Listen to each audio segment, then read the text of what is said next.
With the release of Denis Villeneuve's 11th film, Dune Part Two, it is time to now stop and rank his entire filmography from the worst to the best. Let's get started. And here we go.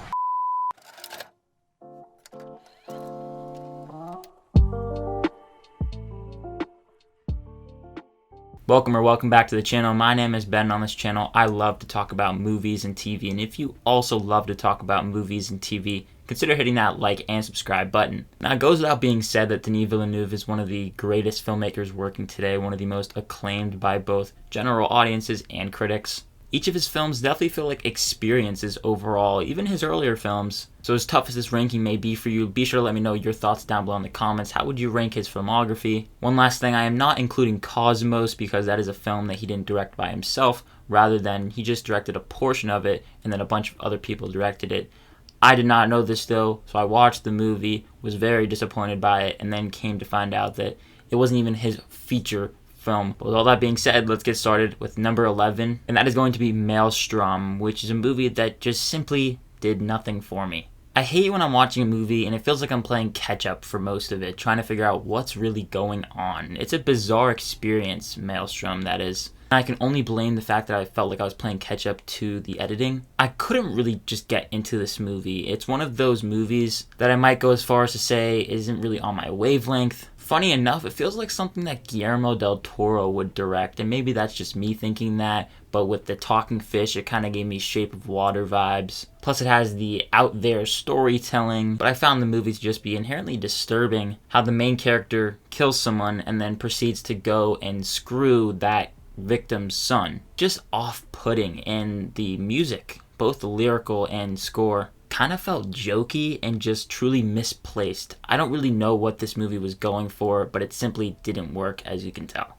At number 10, August 32nd on Earth, which you can see some signs of greatness here in this movie. It has some nice cinematography. The performances are good, and like I said, I could definitely see this movie, maybe if Denis were to remake it, being a really good product. But he would need to, one, really work on the depth for these characters. There's not much there. The movie severely slows down in the middle chunk of it, and I started to lose interest. And I just wish that I cared for the overall central relationship more. It could have been a solid directorial debut from him, but in the end, it just goes in that forgettable category. Then we have Polytechnique, which is a movie that, for a story I didn't really know much about. That probably is due to the fact that it is set in Canada, and it's a Canadian tragedy that I was fairly unfamiliar with. And it's haunting from the opening moments. There's just that sense of dread, especially with the black and white coloring. It's a minimalistic view in film just in general, but it's effective in that way. It doesn't do too much, and I feel like that was a smart decision, especially when you're telling the story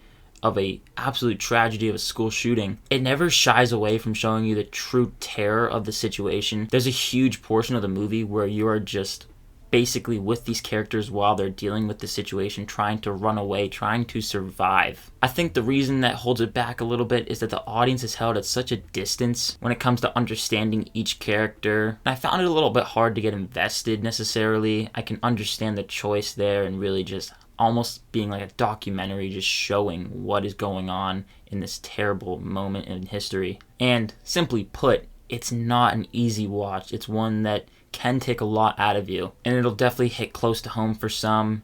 To me, I thought it was an effective one-time watch. I'm not too eager to revisit it though. Coming in at number 8 is Denis' first collaboration with Jake Gyllenhaal, Enemy, which is a movie that I always find myself wanting to like more than I actually do. It's very much so an art house type of flick. When people refer to indie movies being like art house, like this is what I think of when I think of that. There's lots of ambiguity. This movie doesn't hold the audience's hand. There's a lot of unknowns and lingering questions that continue to stay with you after the movie. It's also pretty slow, and for a general audience goer, they might not be interested in that. Jake Gyllenhaal, who I go as far as to say is my favorite actor, delivers solid work per usual. I wish that Enemy was just more consistently riveting. There are moments when I was pretty hooked. The ending doesn't do much for me. All the stuff with the spiders, not a big fan of it. To me, it felt a little bit too pretentious, and I think after this, Denis definitely took a step back in terms of that department and didn't try to be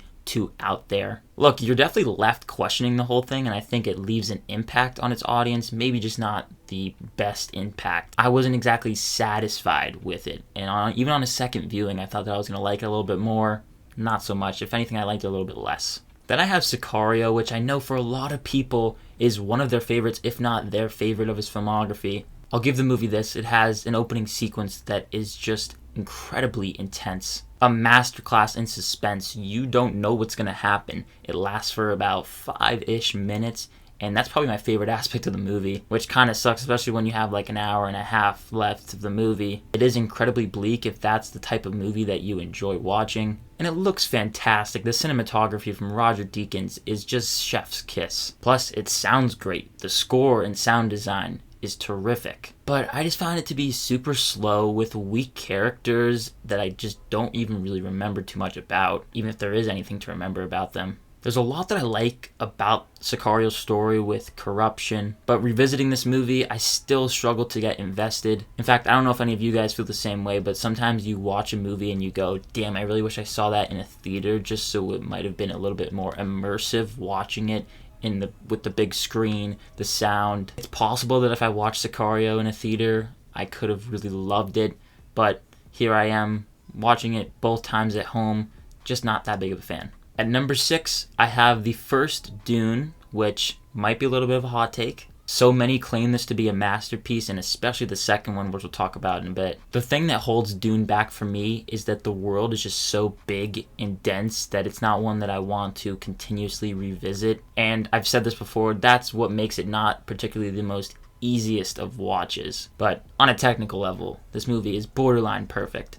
It looks stunning. The score is incredible from Hans Zimmer. The visual effects in general are some of the best put to film. I just find myself not feeling all particularly compelled by, especially on an emotional level, what this movie has to offer. It's long, the story has lots of setup, and when you cut to part 2, which, spoiler alert, is a movie I enjoyed more, I'm just not crazy about everything that Dune Part 1 has to offer, but it is one that I can appreciate and understand why so many love. At number 5, I have Denis' sequel to the 1980s kind of cult classic, Blade Runner 2049. I've said that his movies have been visually stunning before, but this is in contention for one of, if not the most visually stunning movies I've seen. I think behind the camera, from a directorial perspective, he really does a great job at crafting this world that feels so lived in. It's somehow gross, but simultaneously colorful, and it has this melancholic vibe that doesn't ever really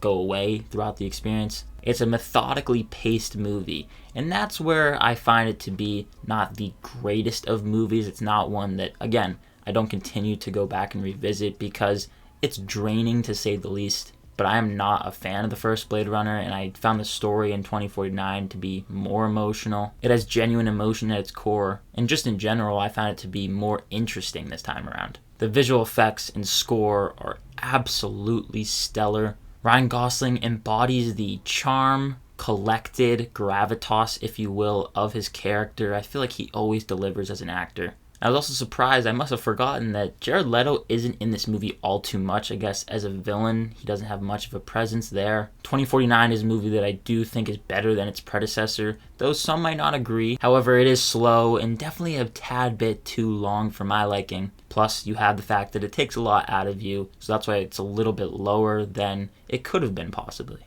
At number 4, one of the few Denis movies that I hadn't seen prior to watching for this video, Incendies, which quite possibly might be his most emotionally striking and powerful film. I'll tell you what, for a good chunk of this movie, I found it to be very slow. I wasn't too invested. The journey that our characters go on is harrowing, to say the least, following 2 different storylines that, of course, in the end do intersect. I was thinking to myself, this isn't too entertaining per se, but then you get up to the final moments of the movie, and the twist. I don't think I'll ever forget the scene when one of our leads, Jeanne, finds out what's really going on, the past of her family, and just her reaction. It is haunting. And after that moment, you just go and rethink the entire experience and the journey in general. It's powerful. So yeah, I will say the movie didn't really strike a chord with me up until the final 15 minutes, but then when I realized everything, I was shook. It's safe to say that I was not expecting this movie to have as much of an impact on me as it did.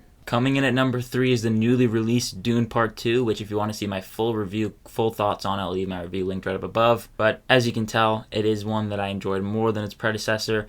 And just in terms of payoff, there's so much here. I'll never forget how intense it was, and just watching Timothée Chalamet's Paul Atreides ride the sandworm for the first time.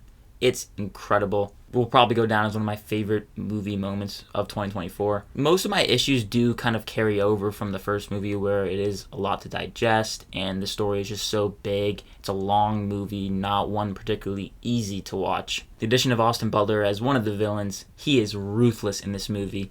Absolutely chewed up the scenery. It's also just another sci-fi epic, one of those movies that deserves to be seen on the biggest screen. And its ending was bleak, and it sets up what could possibly be a thrilling conclusion. But if the movie ended where it did end in part 2, and that's all that we get, I'm not going to be disappointed. However, would I like to see more? Of course. My runner-up is going to be Arrival, which is a movie that, frankly, I forgot how spectacular it was. It's interesting because it kind of plays like a horror movie at times, with its haunting direction and score, how moments just linger, especially on the aliens and the first moments when you get to see them, seeing our characters interact, how they act around these aliens. All of it is intense stuff. The minimal use of visual effects definitely makes the story feel grounded, and especially when it is an emotional story at its core about characters. Amy Adams is so strong. You're very surprised to see that she didn't get nominated for an Oscar. The movie might drag a little bit here and there, but at the end of the day, you can't deny how brilliantly crafted Arrival is. One of the best sci-fi films I've seen.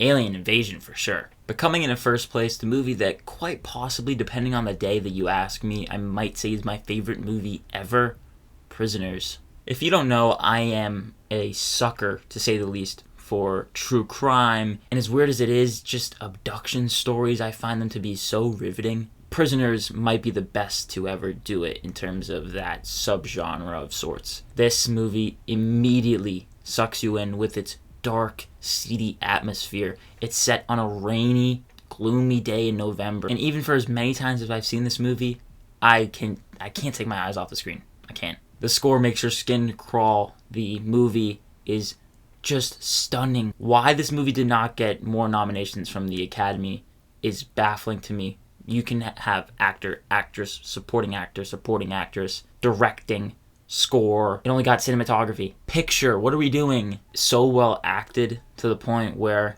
sometimes I just think about the disrespect that this movie got, frankly. This isn't hyperbole when I say that it's one of the darkest movies I've seen. From a parent's perspective, I obviously am not, but from a parent's perspective, I can't imagine watching this. That's where the true conflict comes in. What would you do in the situation? Would you go as far as Hugh Jackman is going, betraying your morals? It's so compelling. Denis builds tension masterfully. I could talk about Prisoners for days, and it's one of my favorite movies, if not my favorite. Had to come in at number 1. But guys, that is it for my ranking. Be sure to once again let me know your thoughts down below. How would you rank his movies? Which one is your favorite, your least favorite? Let me know. I want to thank you so much for watching this video, and again, if you did enjoy it, be sure to hit that like and subscribe button, and as always, look forward to more videos and reviews coming soon. My name is Ben, people call me Meter, and I'll see you guys in the next one.